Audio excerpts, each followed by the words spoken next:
大家好，欢迎收看今天的节目。在今天的节目当中呢，我们将介绍贝克特的另外一部作品，名字叫做《Not I》。这部作品呢是以一个女性视角切入的15分钟时长的独白。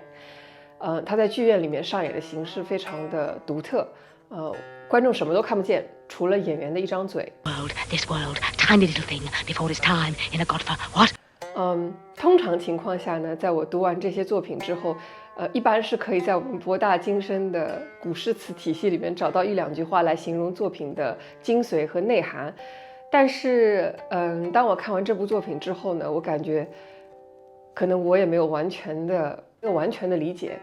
所以今天呢，我们将有请 Robert 用非常特别的形式来为大家展示这部作品。那我们将放这部作品的录音，然后在放录音的过程当中，我将会有一些提问。那么我们通过这样的方式来进入到这部作品里面，对我来说也是一种学习。那么就让我们一起进入今天的对话。You got the best chair. Why? Because I've got the stupid chair. Finally. Deliberate? Finally. Well, deliberately. You can get a pillow, Robert. I don't think it helps because the chair, the Today I'm a bit sick, so Robert, I deserve a more comfortable chair. Okay. Good. Good, so say hello. Hello. Hello. Hello. Hello. Hi. Mm-hmm. You say something, Robert. What? Say something. Hello. I said hello. Hello. Welcome to our Hello, welcome to our episode today. Today we are going to talk about a new play written by Beckett, which name is a woman's monologue, not I. Well, the play is called Not I. Yeah, the play is called Not I. And you want to listen to it? Yeah. And then Shall pause? Shall we listen? And because it is very interesting, it's just played by a mouse. Yeah. So, yeah, and that's really important, isn't it? So we're going to listen to a famous recording made, I think, in like the mid-70s. So a few years after the play was, it doesn't really matter, but it was originally performed in New York at the Lincoln Center with Jessica Tandy. And then the following year, Beckett himself directed an actress, Billie Whitelaw, who was a great Beckett actress, in the play in the Royal Court. And a few years after that, that production was filmed. So, a filming of a play is always a kind of a imperfect record, because you can't capture what it's like to see the play. I've seen Not I in the Royal Court. But The original one? No, because I was 4. And that would have been a weird thing to bring a child to, actually 2. No, I've seen a revival, a subsequent production with Lisa Dwan, but I was aware of the history of that.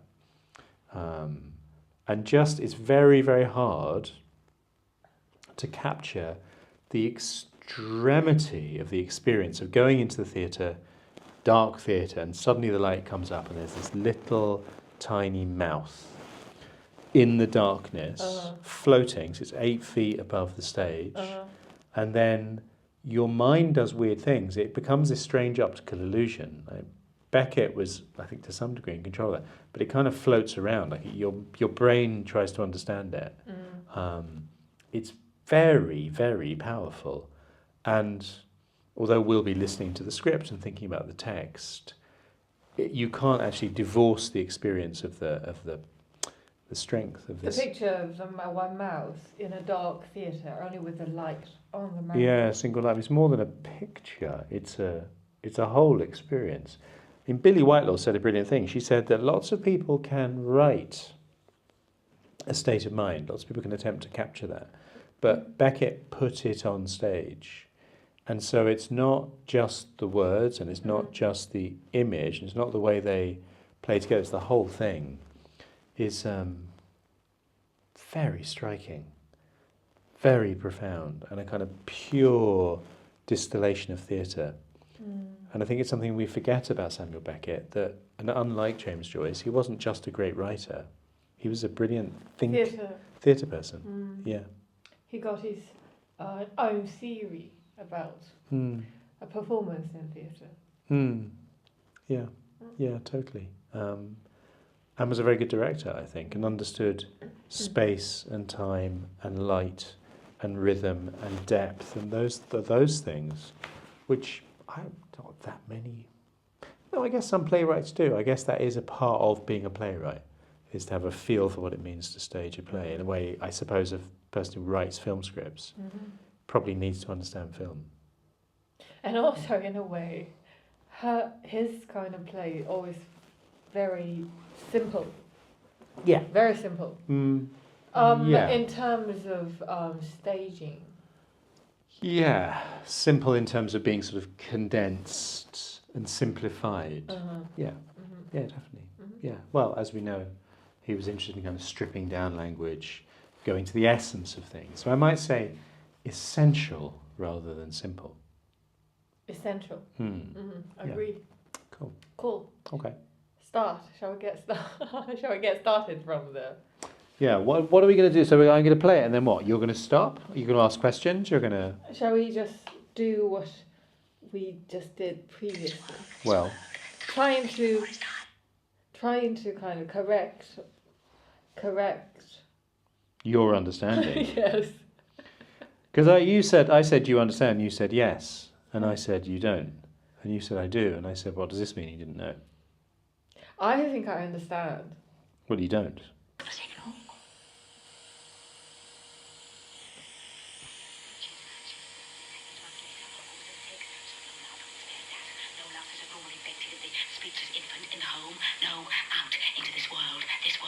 Tiny little thing before his time in a what?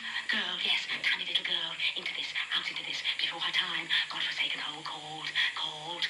No matter, the heavens unknown, unheard of, he having vanished, thin air, loosen a button of his breeches. She similarly, 8 months later, almost at the tick, so no love, spared that. No love such as normally vented on the speechless infant in the home. No, nor indeed for that matter, any of any kind. No love of any kind, at any subsequent stage. So, no love. Nothing of any note. Then the question is, as I asked previously, didn't answer me. Why is she constantly saying no love of any kind? Because she's describing her childhood. Childhood, no love of any kind. Because she's abandoned.